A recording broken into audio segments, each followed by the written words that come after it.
గురుభ్యో నమ. శ్రీ మహాగణాధిపతయ నమ. శ్రీ సరస్వత్యై నమ. భక్తులరా, వాల్మీకి మహర్షి రచించిన శ్రీమద్ రామాయణం యథాతథంగా చెప్పుకున్నాం అంటే ప్రతి శ్లోకం దాని అర్థం. ఇందులో భాగంగా నిన్నటి వరకు మనం బాల అయోధ్య అరణ్య కిష్కింద సుందర యుద్ధకాండలు పూర్తి చేసాం. ఉత్తరకాండలో కూడా మనం 11 సర్గలు పూర్తి చేసాం. ఈ రోజున 12వ సర్గ ప్రారంభం చేద్దాం. ప్రారంభించే ముందు వాల్మీకి మహర్షిని ప్రార్థన చేసుకుందాం. కూజంతం రామ రామేతి మధురం మధురాక్షరం ఆరోగ్య కవితాశాఖాం వందే వాల్మీకి కోకిలం. సమర్థ సద్గురు సాయినాథ్ మహారాజ్ की जय. రాక్షసేంద్రో అభిషిక్తస్తు భ్రాతృభ్యాం సహితస్తదా తతః ప్రధానం రాక్షస్య భగిన్యా సమచింతయత్.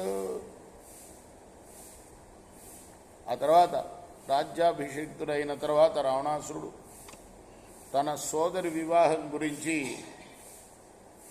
సోదరులతో ఆలోచించాడు. స్వసారం కాలకేయాయ దానవేంద్రాయ రాక్షసీం దదో శూర్పణఖాం నామ విద్యుజ్జిహ్వాయ రాక్షస.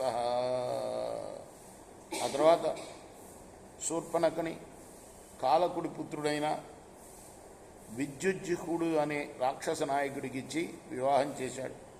అథ దత్వా స్వయం రక్షో మృగయామటతే స్మ తత్రాపశ్యత్ తతో రామ మయన్నామ దితే శ్రుతం. ఆ తర్వాత రావణాసురుడు వేటకై వెళ్ళగా అక్కడ వాడికి దితి కుమారుడైన మయుడు కనపడ్డాడు. కన్యా సహాయంతం దృష్ట్వా దశగ్రీవో నిశాచరః అపృచ్ఛత్కో భవానేకో నిర్మనుష్యం మృగేవనే అనయా మృగశాఖ శాభాక్ష కిమర్థం సహ తిష్టసి.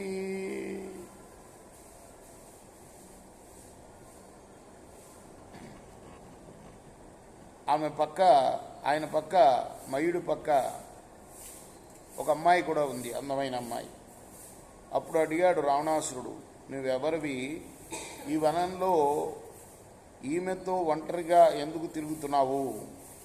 మయస్తదా బ్రవీద్రామ పృచ్ఛంతం తం నిశాచరం శ్రూయతాన్ సర్వమాఖ్యాస్తే యథావృత్తమిదం తవ రమ.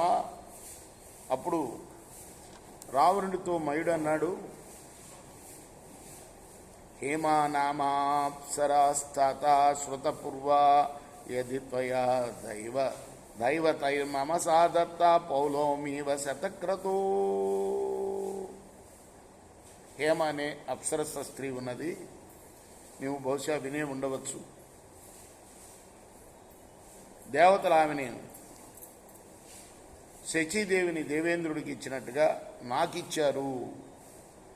దశ్యాం సక్తమనాహ్యాసం దశవర్షశతాన్యహం సాచ దైవత కార్యేణ త్రయోదశ సమాగత వర్షం చతుర్దశం చైవ తతో హేమమయం పురం వజ్రవైదూర్య చిత్రం చ మాయయా నిర్మితం మయా.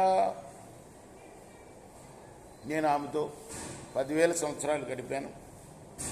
ఆమె తర్వాత దేవతల దగ్గరికి వెళ్ళిపోయింది. 13 సంవత్సరాలు గడిచాయి. 14వ సంవత్సరం కూడా గడిచింది. అప్పుడు నేను నా మాయాశక్తితో ఒక బంగారు నగరాన్ని నిర్మించాను. తత్రాహమవసం దీనాస్తయాహీన సుదుఃఖిత తస్మాత్ పురాద్దుహితరం గృహీత్వా వనమాగత. అయితే హేమ దగ్గర లేకపోవడం వల్ల దీనుడిగా ఉన్నాను నేను. ఆ తర్వాత నా ఈ కుమార్తెను తీసుకుని పట్టణం నుండి బయటికి వచ్చేసాను. ఇయం మమ ఆత్మజారాజంస్తస్య కుక్షౌ వివర్ధితౌ భర్తారమనయా సార్థమస్య ప్రాప్తోస్మి మార్గితుం. హేమ యొక్క కడుపులో పెరిగిన అమ్మాయి ఈ అమ్మాయి. అంటే హేమకు పుట్టింది కాబట్టి ఈమెకి భర్తను వెతుకుతూ నేను తిరుగుతున్నాను.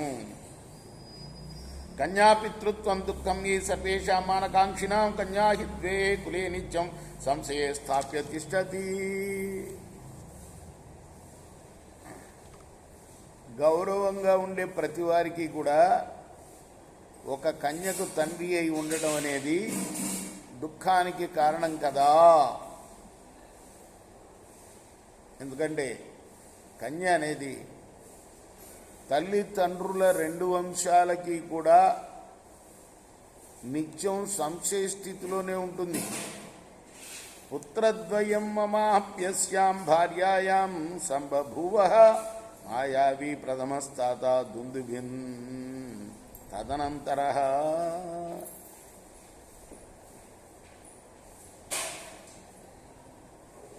నాకు నా భార్య వల్ల ఇద్దరు పుత్రులు కూడా పుట్టారు. మొదటి వారి పేరు మాయావి, రెండవ వాడి పేరు దుందుభి. ఏవంతే సర్వమాఖ్యాతం యథా తజ్ఞేన పృచ్చత త్వమిదానీం కథం తాత జానీయాం కో భవానితి. నీవు ప్రశ్నించావు కాబట్టి నేను ఈ విషయం అంతా యథార్థంగా చెప్పాను. ఇప్పుడు నువ్వెవరవో, ఇక్కడికి ఎందుకు వచ్చావో నేను తెలుసుకోగోరుతున్నాను అన్నాడు.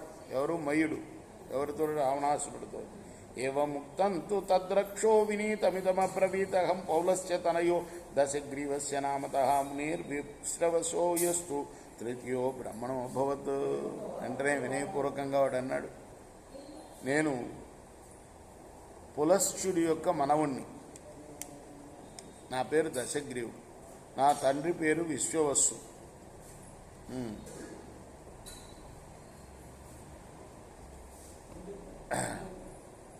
కాబట్టి నేను బ్రహ్మ నుండి మూడో వాణ్ణి. అంటే బ్రహ్మపుత్రుడు ఎవరు? పులస్త్యుడు. పులస్త్యుడి పుత్రుడు విశ్వవస్సు. ఆ విధంగా బ్రహ్మ నుండి నేను మూడవ వాడిని. ఏవముక్తస్తథా రామ రాక్షసీన్. అంటే బ్రహ్మ తర్వాత మూడోవాడు అనమాట. మొట్టమొదటి ఎవరు? పులశ్చ బ్రహ్మ, బ్రహ్మ కొడుకు. ఆయన కొడుకు విశ్రవస్సు, విశ్రవస్సు కొడుకును నేను. కాబట్టి బ్రహ్మ తర్వాత మూడవ వాడిని నేను. ఏవముక్తస్తదా రామ రాక్షసేంద్రేణ దానవా మహర్షేస్తనయం జ్ఞాత్వా అయ్యో హర్షముపాగతగా దాతుం దుహిత్రం తస్మై రోచయామాస తత్ర వై. ఓ రామా, ఇదంతా ఎవరెవరు చెప్తున్నాడు? అగస్త్యుడు చెప్తున్నాడు. ఎవరి చరిత్ర? ఇంద్రజిత్తు యొక్క పూర్వీకుల చరిత్ర. అందులో భాగం ఇది. దశగ్రీవుని మాటలు విని దానవుడైన మయుడు అతడు మహర్షి కుమారుడని తెలుసుకొని సంతోషించాడు. అక్కడనే అతనికి తన యొక్క కుమార్తెని ఇచ్చి పెళ్లి చేయడానికి నిశ్చయించాడు. రేపు మనం 17వ శ్లోకం నుండి కొనసాగిద్దాం. కృష్ణార్పణమస్తు. సాయి కృష్ణార్పణమస్తు.